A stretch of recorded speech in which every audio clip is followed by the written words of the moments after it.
আজকাল নাকি কোনো কোনো অমুসলিম দল কোনো কোনো ইসলামী রাজনৈতিক দলকে প্রশ্ন করে যে আপনারা কি নির্বাচনে পাশ করলে শরিয়া আইন চালু করবেন দেশে? দেশে যদি শরিয়া সঠিক অর্থে যদি শরিয়া আইন চালু হয় তাহলে অন্যান্য ধর্মাবলম্বীদের ধর্ম পালনের সুযোগ থাকবে না। এটাই বুঝলেন এতক্ষণে আপনারা? দেশে যদি শরিয়া আইন চালু হয় তাহলে কোরআন কি বলে? সমস্ত ধর্মাবলম্বীরা আপন আপন ধর্ম পালনের সাথে। আজ পর্যন্ত বাংলাদেশে শরিয়া আইন চালু না হওয়ার কারণে এক ধর্মাবলম্বী আরেক ধর্মের অনুষ্ঠানে হামলা করে, ভাঙচুর করে। ইসলামী আইন এই অত্যাচার মেনে নেয় না। তাহলে শরিয়া আইন চালু হইলে হিন্দুদের মন্দির ভাঙচুর হবে না? শরিয়া আইন চালু হলে হিন্দুদের মন্দির রক্ষা হবে? বিধর্মীরা যদি প্রশ্ন করে শরিয়া আইন চালু করবেন কিনা, আগে বলবেন শরিয়া আইন চালু হইলে প্রথম স্বার্থটা তোমার রক্ষা হবে। শরিয়া আইন চালু হইলে কোনো মুসলমান কোনো হিন্দুদের মন্দির ভাঙ্গার সুযোগ পাবে না, পুলিশ পাহারা দেবে। কিন্তু কোনো দলের নেতা যদি ইসলামী শিক্ষায় শিক্ষিত না হয়, এরাইয়া মোরাইয়া পাশ কাটাইয়া জবাব দেবে। শরিয়া আইন চালু করবেন কিনা প্রশ্ন করলে এরাইয়া জবাব দিবে। কেন? সে ইসলামী আইন নিজেই জানে না। ইসলামী আইন চালু হইলে হিন্দুদের ধর্মের কি উপায় হবে? বাংলাদেশে শরিয়া আইন চালু হইলে খ্রিস্টানদের ধর্মের কি উপায় হবে? বাংলাদেশে শরিয়া আইন চালু হইলে বৌদ্ধদের ধর্মের কি উপায় হবে? বলুন তো আপনারা এতক্ষণ আমার কথা যারা বুঝেছেন, বাংলাদেশে ইসলামী আইন চালু হইলে অন্যান্যদের ধর্মের কি উপায় হবে? পালনের স্বাধীনতা হবে।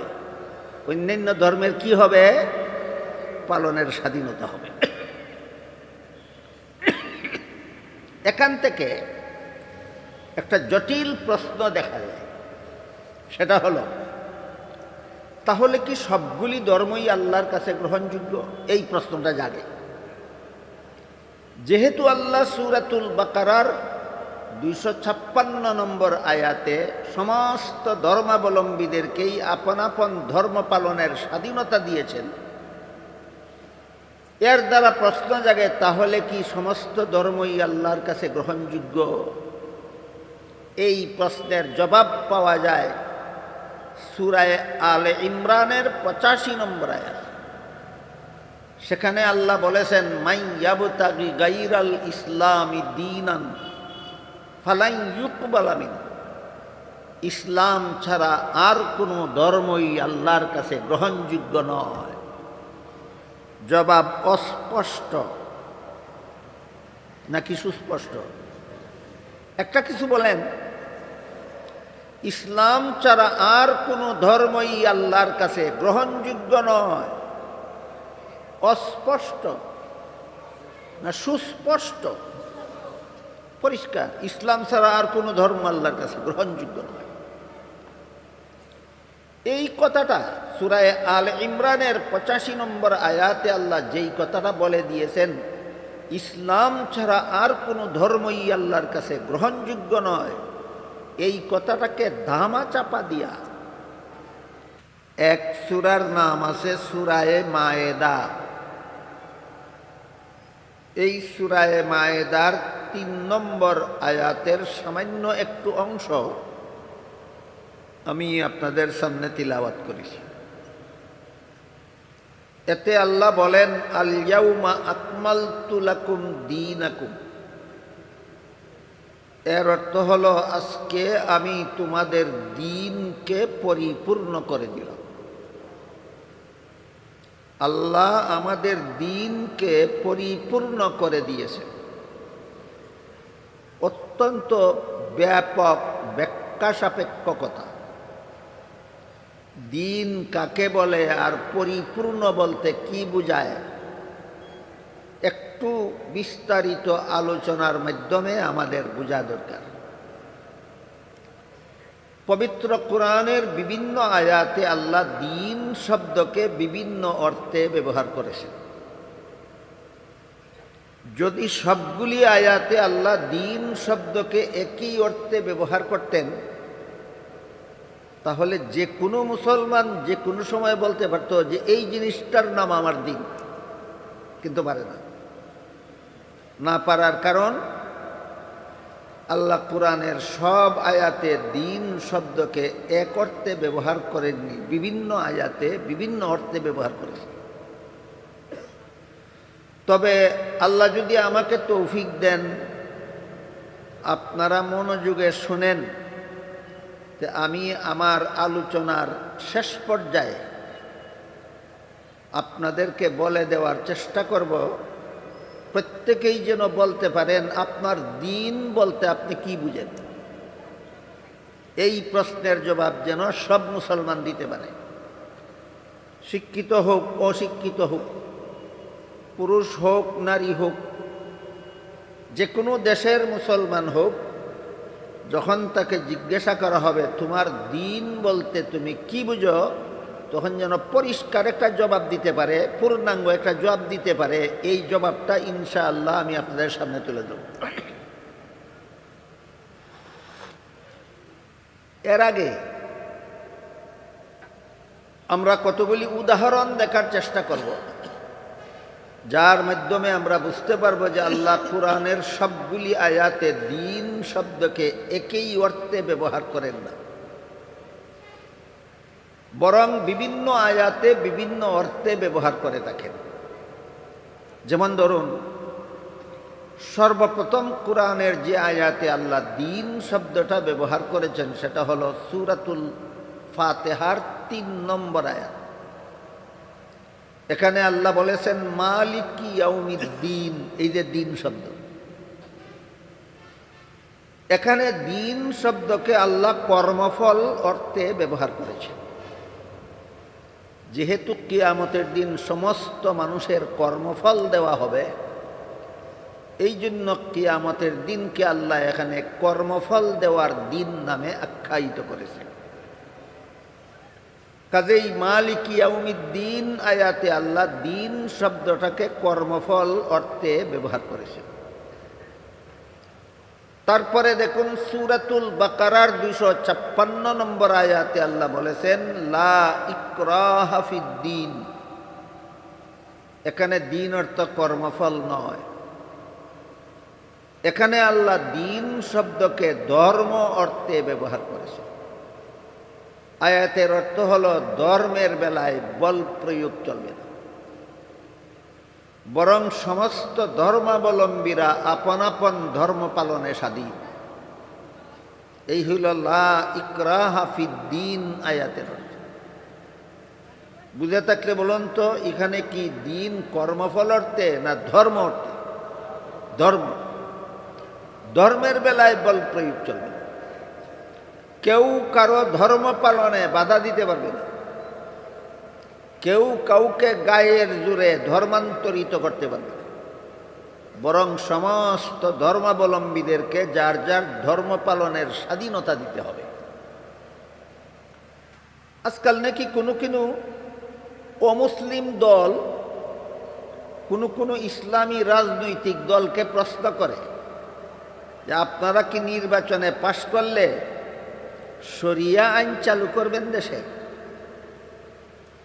দেশে যদি শরিয়া সঠিক অর্থে যদি শরিয়া আইন চালু হয়, তাহলে অন্যান্য ধর্মাবলম্বীদের ধর্ম পালনের সুযোগ থাকবে না।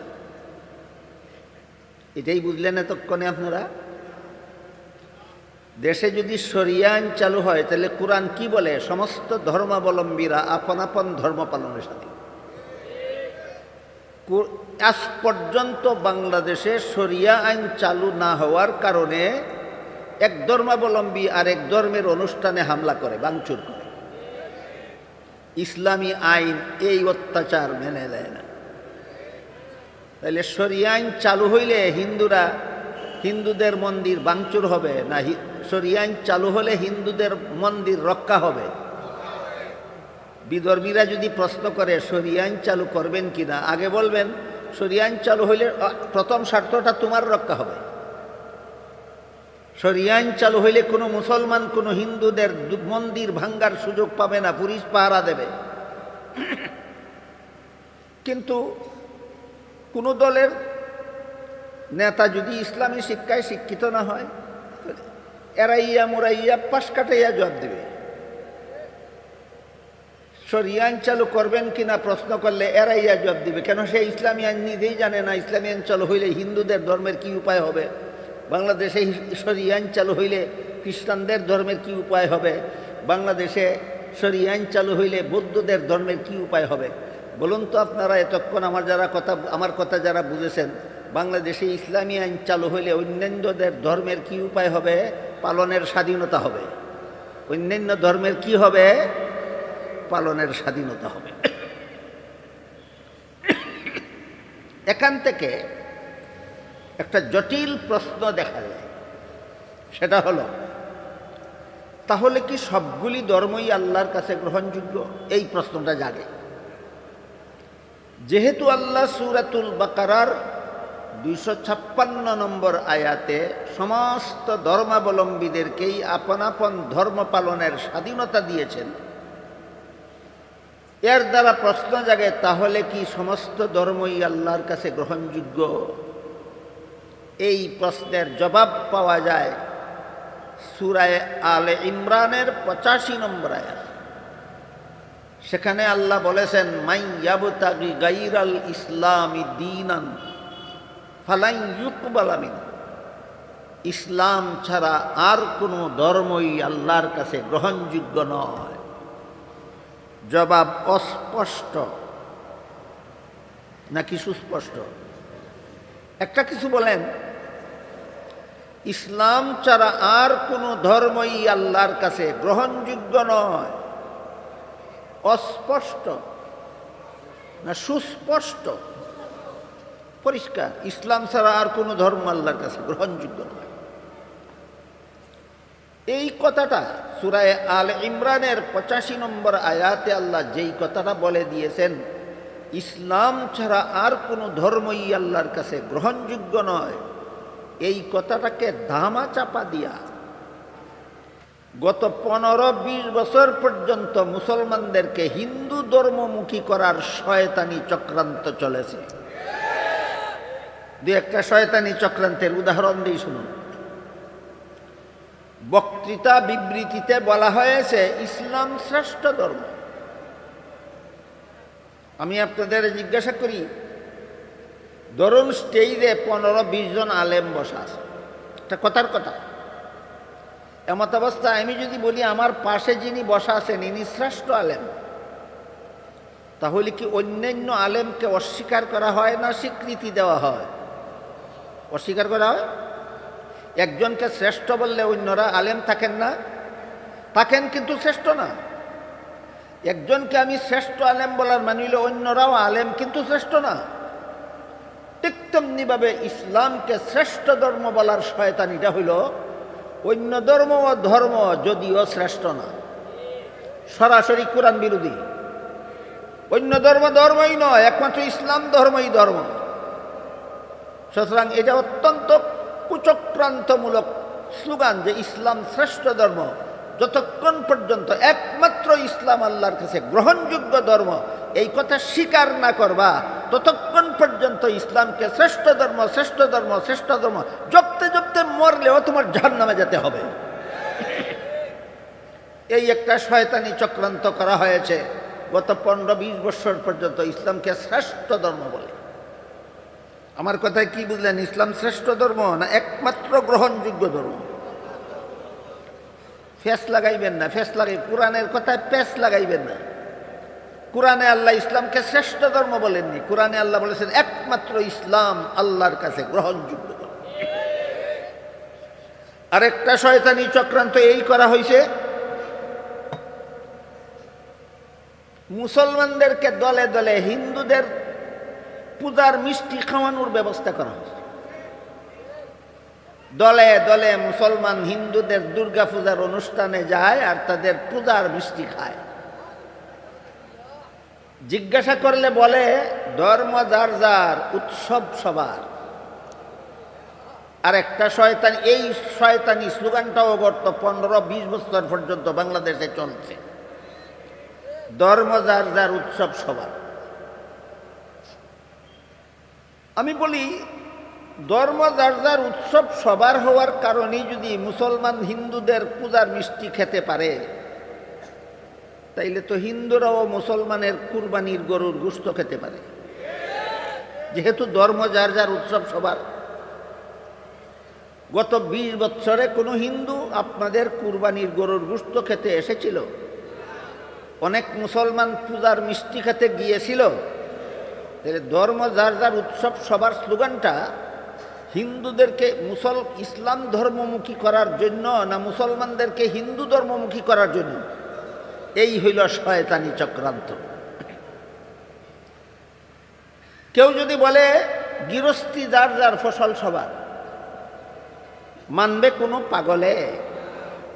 কেউ যদি বলে ব্যবসা যার যার, মুনাফা সবার, মানবে কোনো ছাগলে? কেউ যদি বলে চাকুরি যার যার, বেতন সবার, কেউ যদি বলে বিয়া যার যার, বউ সবার, এ যেমন ছাগল, ঠিক তেমনিভাবে যারা বলে ধর্ম যার যার, উৎসব সবার, এরাও পাগল ছাগল ছাড়া আর কিছু নয়। গৃহস্থী যার, ফসল তার, চাকুরি যার, বেতন তার, ব্যবসা যার, মুনাফা তার, বিয়া যার, বউ তার, ধর্ম যার, উৎসব তার, ধর্ম যার, উৎসব তার। তাহলে সূরাতুল বাকারার 256 নম্বর আয়াতে যে আল্লাহ বলে দিলেন সমস্ত ধর্মাবলম্বীরা আপন আপন ধর্ম পালনে স্বাধীন, এর অর্থ কি সব ধর্মই গ্রহণযোগ্য? তাহলে স্বাধীনতা দিলেন কেন? এই প্রশ্নের জবাব কিন্তু বাকি রয়েছে। তাহলে স্বাধীনতা দিলেন কেন? সবগুলি ধর্মই যদি আল্লাহর কাছে গ্রহণযোগ্য না হয়, ইসলাম ছাড়া আর কোনো ধর্মই আল্লাহর কাছে গ্রহণযোগ্য না হয়, তাহলে অন্যান্য ধর্ম পালনের স্বাধীনতা দিলেন কেন?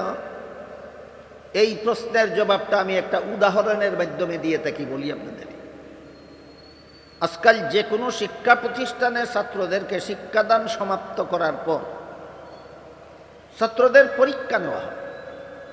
পরীক্ষার্থী ছাত্ররা যখন পরীক্ষার হলে প্রশ্নপত্র হাতে নিয়ে বসে, সবাই কি প্রশ্নের সঠিক জবাব লেখে? না অনেকে ভুলও লেখে? ভুল লেখলে পাস করবে না ফেল করবে? ভুল লেখলে যে ফেল করবে এতে কোনো সন্দেহ আছে? তাহলে ভুল লেখলে ফেল করবে কোনো সন্দেহ নাই, জানে, তারপরেও লিখতে বাধা দেয় না কেন? আমার প্রশ্নের যেই জবাব তোমার প্রশ্নের সেই জবাব। তুমি জানো এই পরীক্ষার্থী প্রশ্নের জবাব ভুল লিখতেছে, ফেল করবে নিশ্চিত, বাধা দাও না কেন? এই প্রশ্নের যেই জবাব ইসলাম ছাড়া অন্য ধর্মাবলম্বীদের ধর্ম আল্লাহর কাছে গ্রহণযোগ্য হবে না, তাহলে আমরা বাধা দেব না কেন? এই প্রশ্নেরও সেই জবাব। জবাব হলো নিয়ম রক্ষার জন্য। পরীক্ষার হলে ছাত্র প্রশ্নের জবাব ভুল লিখলে বাধা দেওয়ার নিয়ম নাই। না ভুল লিখলেও ফাঁস করবে, না বাধা দেওয়ার নিয়ম নাই। কেন নিয়ম নাই? বাধা দিলে এটার পরীক্ষা থাকে না। পরীক্ষার্থী ছাত্র প্রশ্নের জবাব ভুল লিখলে যদি বাধা দেওয়া হয় সেটা পরীক্ষা থাকে না, এই জন্য বাধা দেওয়ার নিয়ম নাই। ঠিক তেমনিভাবে দুনিয়াতে কেউ ভ্রান্ত ধর্ম পালন করলে বাধা দেওয়ার নিয়ম নাই। কেন নিয়ম নাই? তুমি হক পথে জীবনযাপন করো না বাতিল পথে জীবনযাপন করো, এটা পরীক্ষার জন্যই আল্লাহ তোমাকে দুনিয়াতে পাঠাইছেন। এবার যদি তোমার বাতিল ধর্ম পালনে বাধা দেওয়া হয় তাহলে তোমাকে দুনিয়াতে পাঠাবার কোনো দরকারই ছিল না। পরীক্ষার্থী ছাত্রকে যেমন ভুল লেখলে বাধা দেওয়ার নিয়ম নাই, দুনিয়াতেও কেউ বাতিল ধর্ম পালন করলে তাকে বাধা দেওয়ার নিয়ম নাই। এই সুযোগে যদি কোনো পরীক্ষার্থী ইচ্ছামতো প্রশ্নের জবাব ভুল লেখে, তাহলে যেভাবে তার কপালে গুড়ার ডিম ছাড়া আর কিছু নাই, ঠিক তেমনিভাবে এই সুযোগে যদি দুনিয়াতে কেউ ইচ্ছামতো ভ্রান্ত ধর্ম পালন করে, আল্লাহ বলেন ওয়াহুয়া ফিল আখিরাতি মিনাল খাসিরিন, তার কপালেও পরকালে জাহান্নাম ছাড়া আর কিছু নেই। গেল দিন শব্দের 2 নম্বর অর্থ। মালিক ইয়াউমিদ্দিন আয়াতে দিন শব্দকে আল্লাহ কর্মফল অর্থে ব্যবহার করেছেন। লা ইকরাহা ফিদ্দিন আয়াতে আল্লাহ দিন শব্দকে ধর্ম অর্থে ব্যবহার করেছেন। তারপরে দেখুন সূরায়ে শূরা এর 13 নম্বর আয়াতে আল্লাহ বলেছেন আকিমুদ্দিন। এখানে দিন শব্দ ধর্ম কর্মফল অর্থেও নয়, ধর্ম অর্থেও নয়। এখানে আল্লাহ দিন শব্দকে সহি আকিদা অর্থে ব্যবহার করেছেন। আকিমুদ্দিনের অর্থ হইল, হে মুসলমানেরা, তোমরা সহি ইসলামের সহি আকিদায় অটল থাকো। সহি আকিদা শব্দ দুইটাই আরবি ভাষা। কেউ যদি বলেন আমরা আরবি ভাষার শব্দ বুঝি না, তাহলে আমি বাংলায় বলে দেব, সহি আকিদার বাংলা হলো বিশুদ্ধ মতবাদ। সহি আকিদার বাংলা বিশুদ্ধ মতবাদ। তাহলে আকিমুদ্দিনের অর্থ হইল তোমরা ইসলামের বিশুদ্ধ মতবাদে অটল থাকো। ইসলামের নামে ভ্রান্ত মতবাদ পোষণ করবে না। কেন আল্লাহ আয়াতটা নাজিল করেছিলেন? যত কারণে নাজিল করেছিলেন এর মধ্যে একটা কারণ, মক্কার কুরাইশ বংশের লোকেরা করত মূর্তি পূজা। জানেন কেউ? মক্কার কুরাইশ বংশের লোকেরা কিসের পূজা করত? মূর্তি পূজা। আর দাবি করত আমরা ইব্রাহিম আলাইহিস সালামের ধর্মের অনুসারী। কার ধর্মের অনুসারী দাবি করত? ইব্রাহিম ইসলাম। ইব্রাহিম ইসলাম মূর্তি পূজার ধর্ম প্রচার করেছিলেন না ইসলাম ধর্ম? ইসলাম ধর্ম। তো তোমরা যদি ইব্রাহিম ইসলামের অনুসারী হয়ে থাকো তাহলে তো তোমাদের ধর্ম ইসলাম। ইসলামে তো মূর্তি পূজা নাই। সুতরাং ইসলামের নামে ভ্রান্ত মতবাদ পোষণ করা যাবে না। ভ্রান্ত মতবাদ পোষণ করলে ইসলামের নাম ব্যবহার করা যাবে না। আর ইসলামের অনুসারী হলে ভ্রান্ত মতবাদ পোষণ করা যাবে না। এই শিক্ষা দিয়ে আল্লাহ আয়াত নাজিল করে বলেন আকিমুদ্দিন, ইসলামের সহি আকিদায় অটল থাকো, ইসলামের বিশুদ্ধ মতবাদে অটল থাকো। আজকাল অনেকে সহি আকিদা শব্দ দুইটা কইলে বুঝে না, তো বুঝেই না, আরো ব্যঙ্গ করে, কয় আপনাদের আকিদা নিয়ে আপনারা বসে থাকেন। এখন আকিদা সহি, কার আকিদা সহি আর কার আকিদা গলত, এগুলি খুঁজাখুঁজির সময় নাই। এখন হইল বাংলাদেশে ইসলামী আইন জারি করার সময়। বলে না, কার আকিদা সহি আর কার আকিদা গলত এগুলি খুঁজার সময় নাই। এখন বাংলাদেশে ইসলামী আইন জারি করার সময়। রাখেন কি বাজি, পরে আপনারা ফয়সালা করবেন, আগে আমার কথাগুলি শুনুন। আপনারা কি জানেন বর্তমান ইরান দেশে কোন ইসলামী আইনে শাসন করার দাবি করে না ইসলামী আইনে শাসন করার দাবিদার? ইরান। বর্তমান ইরান সরকার কোন ইসলামী শাসনের দাবিদার না, এরা ইসলামী শাসনের দাবিদার। তাদের দাবি হলো তারা ইরানকে ইসলামী আইনে শাসন করে। এই শাসক গোষ্ঠীর ভ্রান্ত আকীদা হলো আল্লাহ মুহাম্মাদুর রাসূলুল্লাহ সাল্লাল্লাহু আলাইহি ইসলামের কাছে 40 পারা কোরআন নাজিল করেছিলেন। রসুলের প্রথম খলিফা হযরত আবু বকর সিদ্দিক রাদিয়াল্লাহু আনহু, আর দ্বিতীয় খলিফা হযরত উমর ফারুক রাদিয়াল্লাহু আনহু রাষ্ট্রীয় গদিটা দখল করে রাখার জন্য কোরআনের 10 পারা বিলুপ্ত করে দিয়েছেন। বর্তমান ইরানি শাসক গোষ্ঠীর আকীদা, আবু বকর কোরআনের 10 পারা বিলুপ্ত করে দিয়েছেন, 40 পারা কোরআন ছিল। হযরত উমর কোরআনের 10 পারা বিলুপ্ত করে দিয়েছেন। কিসের জন্য? দেশের গদি দখলে রাখার জন্য।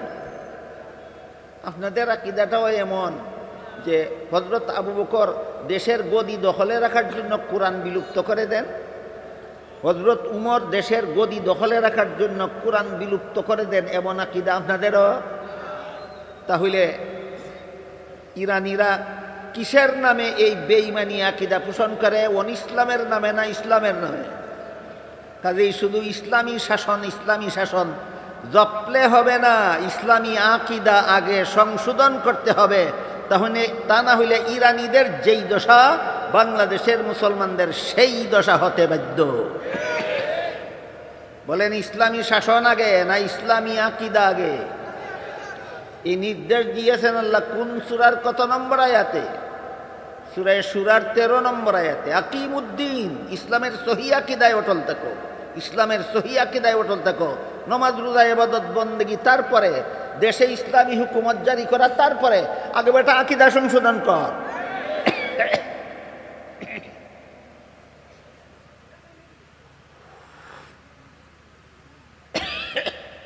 আপনারা কি বিশ্বাস করেন আল্লাহ 40 পারা কোরআন নাজিল করেছিলেন, রাসূলের 2 খলিফা গদি দখলের জন্য 10 পারা বিলুপ্ত করে দিয়েছিলেন?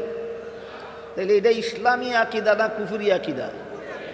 অন্তরে কুফরি আকীদা পোষণ করে, মুখে ইসলামী শাসন জপলেই হয়, না ইসলামী শাসন জফার আগে আকীদা সংশোধন করতে হয়? এই কথাটা আমার দৃষ্টিতে এখন বাংলাদেশে বলার মতো কেউ নাই, শোনার মতো কেউ নাই। তাই আল্লাহ সূরা শুরার 13 নম্বর আয়াতে বলেন, আকিমুদ্দিন, ইসলামের সহিহ আকীদায় অটল থাকো। নামাজ রোজা, তারপরে দেশ ইসলামী আইনে শাসন হবে, তারপরে আগে বেটা আকীদা সংশোধন কর।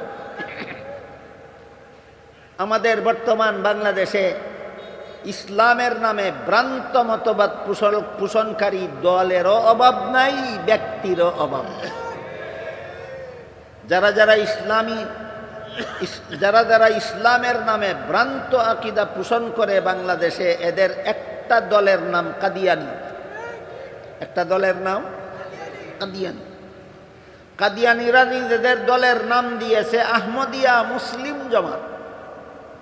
মুসলিম জামাত অর্থ মুসলমানের দল। বলুন, কাদিয়ানিরা নিজেদেরকে ও মুসলমানের দল বলে না মুসলমানের দল? আকীদা কুফরি, ওই ইরানিদের মতো মুসলমানের দল দাবি করে আর কুফরি আকীদা পোষণ করে। কাদিয়ানিদের কুফরি আকীদা কি? এই প্রশ্নের জবাবটাও দেখা যায় মাঝে মধ্যে বাংলাদেশের অনেক বড় বড় শিক্ষিত পণ্ডিতেরও মাথায় ধরে না যে কাদিয়ানি কাফির কেন। এই জন্য সমস্ত মুসলমানদের জানা থাকতে হবে, একজন মুসলমান দাবি করার পরও কাফির হয় কিভাবে। একজন মুসলমান দাবি করার পরও কাফের কিভাবে হয়, এই সিস্টেমটা সমস্ত মুসলমানদের জন্য জানা থাকা ফরজ। জানা থাকা ফরজ। মুসলমান হওয়ার কোনো দাবিদার যদি এমন মতবাদ গ্রহণ করে যে মতবাদ সরাসরি কোরআন বিরোধী হয়, তখন সেই মুসলমান আর মুসলমান থাকে না, কাফের হয়ে যায়। বলেন, কোন মুসলমান কেমন মতবাদ গ্রহণ করলে কাফির হয়? সরাসরি কোরআন বিরোধী। কোন মুসলমান কেমন মতবাদ গ্রহণ করলে কাফির হয়? সরাসরি কোরআন বিরোধী। সরাসরি কোরআন বিরোধী মতবাদ গ্রহণ করলে মুসলমান কাফির হয়।